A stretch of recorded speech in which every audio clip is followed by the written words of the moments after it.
YouTube, what's good? Oh man, we gonna chill out. What's going on, everybody? Sorry about the background. I know it's not the prettiest, but damn, it's in a nice spot. Speaking of nice spots, man, mentally I'm not in a nice spot today, man, and I'll tell you why. We have an issue with just getting information delivered to us correctly. Okay?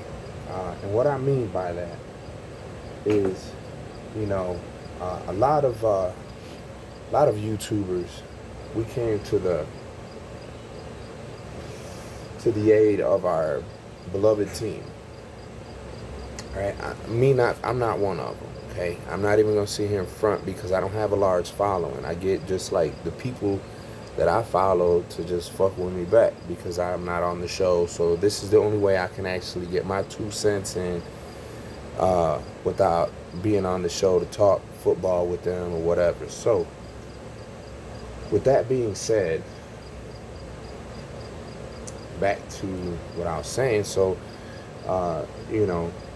YouTubers started talking about this team in order to combat all the negative coverage that we were getting when we actually knew better, when we had a chance and we knew what needed to be done and what needed to be addressed. But we always get like these wild hot takes, you know what I mean? We'll draft a running back, which at the time was Kerryon Johnson. We didn't know he was going to be a bust, right? At first, you just don't know, okay?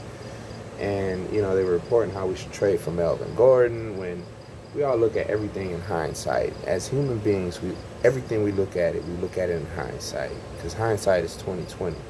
We don't never look at it in, foresight, like beforehand. We look at it after the fact. So we all seen that, like historically, Detroit media is always fucking terrible at this shit, right? So, but one thing that they're not terrible at is calling a spade for what it is. They call a bad team because they are a bad team. They're not good, okay? They haven't been. It's been fucking over half of a century, okay? So, like, century being 100 years, for over a half of that, they just sucked, okay? So, I got to watch this video from Avery Giovanni talking about how Stafford was the problem with Detroit. Stafford was a problem here. Now, to a lot of us older fans, right, it's hard for us to take this seriously, man, because, like, we seen what life was like before Stafford. We know what life is going to be like after Stafford. Okay? So, I got some numbers written down. I normally don't do this. I normally just give you my reaction, just raw reaction. But Stafford has 45,109 yards. He has a career total of 282 touchdowns versus his 144 interceptions with a lifetime career overall of 89.9. I mean, you would sit here and look at this, right? 45,000 yards. Now, just hold on before you guys get to running and bumping your gums. Just let me finish because I watch all your videos, okay? Now, 45,000 yards. His first 2 seasons he was injured, so really he had from 2011 where he had 5,000 yards, 41 touchdowns, 16 picks, 97.2 QBR. Then on, it was just constant. The next year, he almost hit another 5,000. He was at 4,967 yards. And he hit in 2013, he had 4,650. 2014, he had 4,257. In 2015, he had 4,262. 2016, he had 4,327. Like, I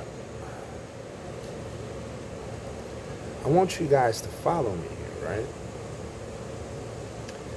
I'm naming out enormous fucking yards in the air. Enormous yards. Here comes the other kicker, right? Avery, you said that this man had help, right? This man had help. So in order to have a successful passing offense, you need a good running game to disguise the pass. So I looked up the rushing leaders for Detroit, right? And I tried to look up names that were coexistent with the time frame that Matthew Stafford played here. I only found one. One fucking name. Guess who it was?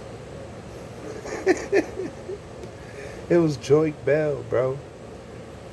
Joique Bell ranked 18 in the top 20 best rushers that Detroit Lions have ever had. 18. So, these stats right here, they come from Statista.com. Joique Bell, 2,235 yards. For those of you who have not followed this team very long, Joique Bell played here from 2011 all the way through 2016. 6 entire seasons. You divide 2,235 by 6 and you get 372.5 yards. Joy, you sat on Woodward Sports and said that you gave this man help in the backfield, bro? That this man had help? Dog, these stats don't lie. They don't lie a bit, bro. These are fucking rock solid. Inked in stone all over the internet. You feel me? Like, all you could muster was less than 400 yards per 16 games a season.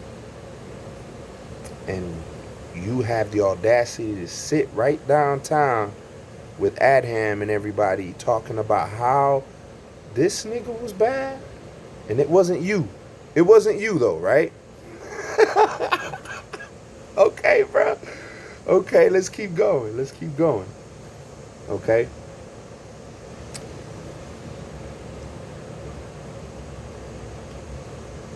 I have so much to cover. And I don't have that much time. I really don't want to make this video that long. Because Detroit is such a bad franchise. You know? They legit did not want to build around this man. They didn't want to build around him. And a team in the West Coast collectively decided, all of them, they all came together.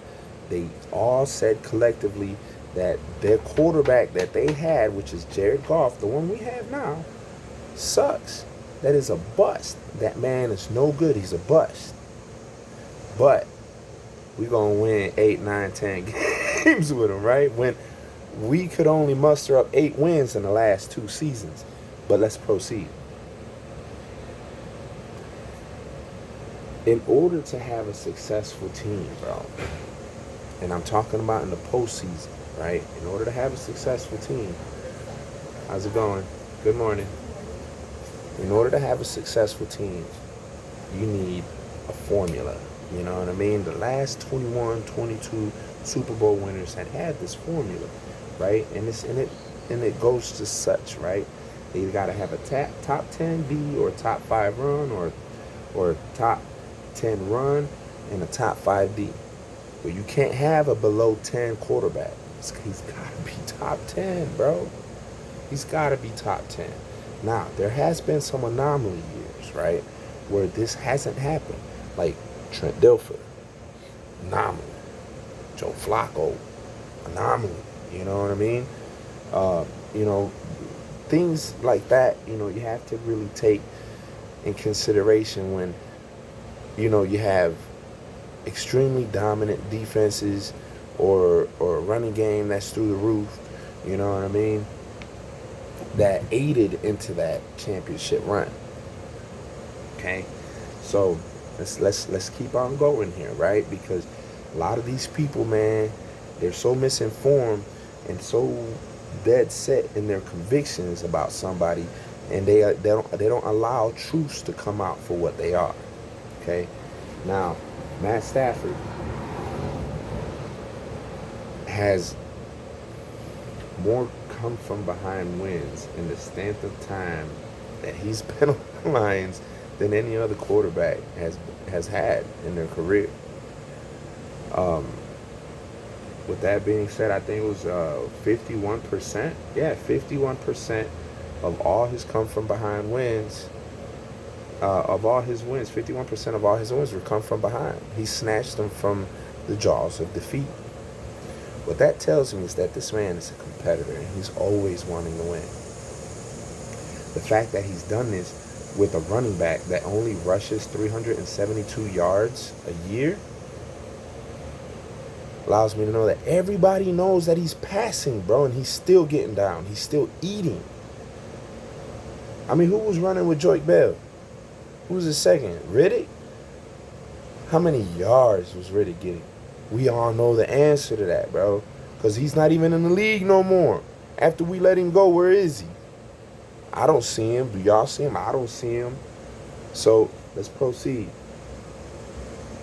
Right? Another fucking talking point. Right? Megatron was Matthew Stafford's crutch. Okay. Let me explain something to you, man. The fact that we had Megatron don't mean shit. He costed us a playoff win. If y'all don't fucking remember this, he wouldn't go down and allow Cam Chancellor to fucking punch the fucking ball out of his hand. When he was right there, he could have just went down at the one. And we could have fucking got a yard, a sneak. Joy could have got a yard. Who knows? You know what I mean? Like, fuck. They're all claiming that he had help, right? But we're going to put this shit on Matthew Stafford.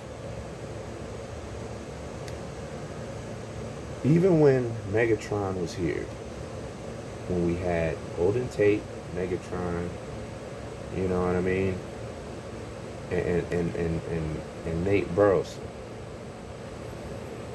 That wide receiver core was still not good or not as good as Green Bay. And here's why, okay? Because even when those three were together, these three were in Green Bay. Randall Cobb, Jordy Nelson, and this man right here who's the number one receiver today. He wasn't even their number one option. He was their slot. Adams. He was their slot, bro. But we gonna go with what y'all say though, right? I mean, really, bro? And then you wonder how come we don't have a winning record against Green Bay? When they run the ball better than we do, they have a better line on both ends. They have fucking better wide receiver core. And let's be honest, man, a better fucking quarterback. So you got a superior team who's constantly winning the division, and then you're like wondering how come one fucking person can't beat them consistently.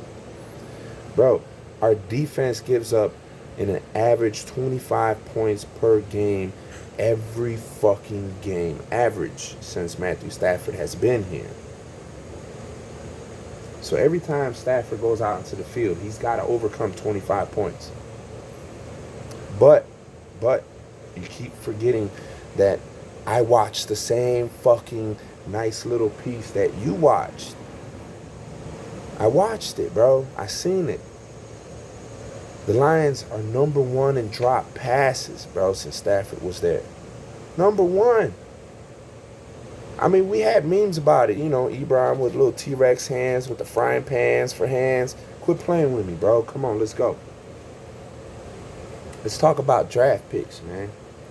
Let's talk about how the only fucking person left on the same draft class that Kenny Golladay was in is Jalen Reeves-Maybin. But we're going to continue about this, how Stafford is the problem with the Detroit Lions, right? Right? Because we got Jelani Tavai, we're still worrying about. With the 7th round pick we got in the 2nd round. Where's Jared Davis? Right? Where's Tease Tabor? But we could have had Taco Charlton, even though he's not the best in the fucking litter. But we could have had him instead. Where's Ashawn Robinson? We could have got Taco Charlton, and we could have got fucking Jordan Lewis. But nope, they both went to the goddamn Cowboys. I don't know where Taco is now. I think he went over to the Super Bowl winners or with Kansas City. I think he's with Kansas City now. And then Jordan Lewis is still with the Cowboys. And then you guys constantly say, because now that I'm talking about a corner, that Okuda needs time to develop, right? He needs a few years. Can anybody tell me how many years this Zaire Alexander in Green Bay needed? That's how many he needed. He just went in and started whooping ass right away.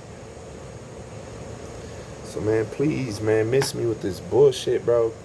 When the facts, man, I got them right here. Got them right here. And I don't do this shit, man. It took me like, 30 minutes to just looking shit up? Not even. Because I was looking at YouTube videos too. You know what I mean? Like, you guys have to be held accountable for the information that you put out to these people, man. You know, because these people, they sit here and I watch them year in, year out. Year in, year out. And they might not be on your page, Avery. But they on Michael Mike's page. They on Gridiron Blitz, Luke's.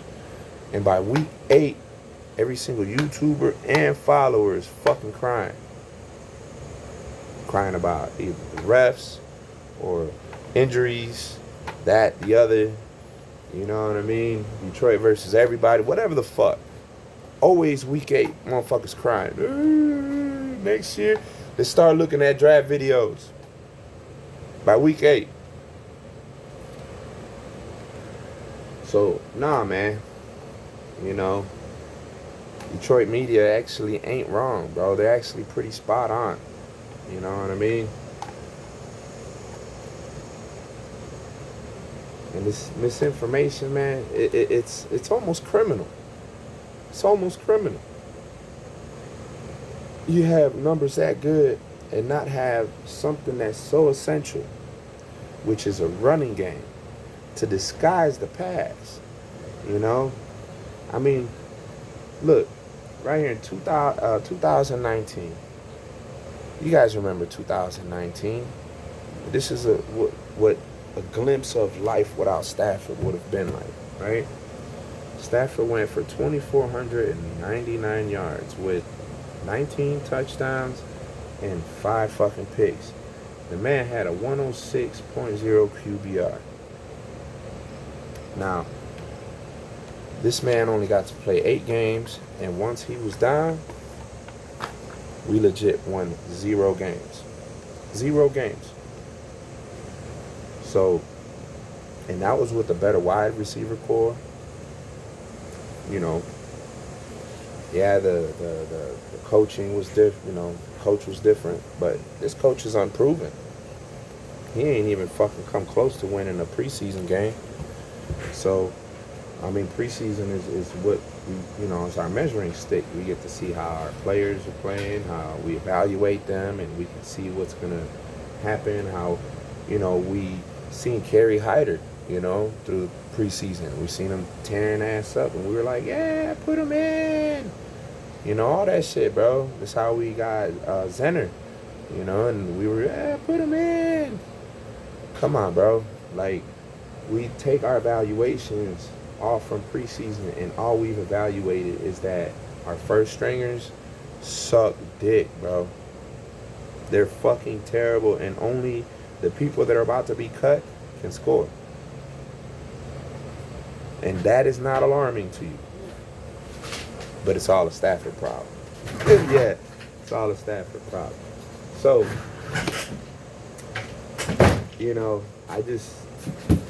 I wanted to be absolutely brutally honest about this. You know what I mean? You can't take some of these guys serious, even though they know coverage packages. Sometimes, man, the message might be diluted. And I believe this one was. As much as I like your content, my brother, you were dead ass wrong on this one. And I wish you would have been more clear and more transparent about all of the facts. Because when you only bring out some of the facts, you're painting a narrative. And when your facts are diluted with lies and stretched exaggerations, it's just bad all around. It's just bad all around, And it's not just you, Derek too, man. Come on, bro. What do you think this is? The WWE of actual sports? You think this is all scripted? Stop it, bro. Stop it. Now, do I believe that refs might have some underhanded shit going on, like gambling? I think that's more of a valuable explanation. You know what I mean? But the other one you said, nah, man, I can't see that. Not even by any wild stretch of the imagination. You know what I mean? That's like roll up a tinfoil hat, man, and just put that bitch on. This is professional sports we talking about, man. Reason Lions don't get shit is because they don't fucking try, bro. They don't fucking know. They really don't fucking know. They know cars, and it's not even good ones. Shitty cars. And it's not like they're broke. They just don't give a fuck. It's a tax write-off to them. You feel me? Like, it is what it is. Like, every one of 3 cars that you see on the road will have their horrible fucking insignia on it. Like, they're not broke. They can get the right coach. They just choose to hire people that want to learn on the job. People that they're like, oh God, I liked his attitude. Let's give him a try. Man, this ain't an assembly line, bro. I'm over in Dearborn. This is, like entertainment that people want to be entertained, and dog, getting your heart broken every year. It's not entertaining. It is not entertaining by any means. So when you see Lions fans selling out the stadiums when they're fucking losing their ass off, that's what I keep telling y'all. Dedication. It's that battered wife mentality when they get tired of getting smacked around, and then they tell they big brother, hey man, my husband been beaten, and then they big brother come through and beat your ass, and she wearing his t-shirt, not yours. That's kind of what happens, You wonder why motherfucking no grocery stores got the goddamn paper bags for you to put over your head, because they all sold out. That's why, bro. Like, fans will find a sense of relief, of revenge on mocking the team that they supported and wasted their money on. Because the team don't give a fuck about fans. They don't give a fuck, or else they would have done something. You know what I mean? It ain't been a Matthew Stafford issue, dog. It's about the Fords. And that's straight up. This family does not deserve to be able to purchase another franchise in their existence until their name dies. They shouldn't be allowed. Him or Dan Gilbert. This team should go to a fucking person that'll do something with it. I hear London, man, they're wanting a team. Shit, London Lions sounds pretty good. Get us, man, a hot new millionaire, man, billionaire that's willing to do something. That's willing to put the city on the map, willing to spend the money. You know what I mean? These people, they ain't trying to do it, man. They just, oh, you're a rocket scientist? You must know defenses then. You know what I mean? Like, come on, bro. This nigga knows how to build a rocket engine that can take you to space, but can't devise a fucking defense that'll stop a fucking 5-yard gain on the ground. Man, get the fuck out of here, bro. Get the fuck out of here. Ain't nobody trying to hear that soft-ass shit. That shit don't even compute well. It don't register, man, because it just don't add up, man. That shit don't add up. But you got all these people out here gassed up believing that shit, and that's a shame. It's a fucking shame. Did Stafford need to be traded? Yeah, he needed to be traded. Damn right he needed to be traded. But he needed to be traded for something that we would get benefit right away. Like we could have went with fucking Carolina. We could have got the 8th pick of the first round, and we could have got Teddy Bridgewater. Wait, y'all don't like Bridgewater? He just beat Drew Lock out of a fucking starting job, and Drew Lock's a first-round pick. I mean, Teddy was a first-round pick. He was later, but if y'all remember, the year that he was picked, there was only 2 quarterbacks picked in that first round, and neither one was in the top 10. It's like for some reason they picked everything else but that. So, y'all hating on Teddy. Y'all just, man, I ain't doing right. But we could have made history by being the first team in the NFL to pick twice in the top 10. But instead of making history, we take delayed gratification for possible, like early second-round picks. Because think about it. Jared Goff took this team in L.A. to deep into the playoffs. And what place did they pick this year? It wasn't in the top 25. So if you think for 1 second that now that they have a quarterback that can do something, they went out because Cam Akers got hurt and they got a Sonny Michel to run, they're invested into making a possible run into the Super Bowl. So if you think you're going to get anything below 28, 27, that's a second-round pick. That's a second-round pick. I don't know how else to put it to y'all. That's a second-round pick. But I told you I wasn't going to make this video long. It's almost going on a half hour. I'm going to cut this shit right now. I hope this sparks some fucking thoughts in your head. Provoke them to go. Fire some, ions going and get you to question these YouTubers, man, who are just delusional. We're not going to win more than 3 games, bro. We're going to get the number 1 pick, and then we're going to have a later fucking pick towards the end of the fucking first. So hopefully we don't do another, Pettigrew issue where we, draft a tight end, because that shit was hot garbage. So, look, this is your boy Detroit Rage. I'm going to keep it 100 with y'all always. Don't listen to these guys, man. They're fucking lying to y'all.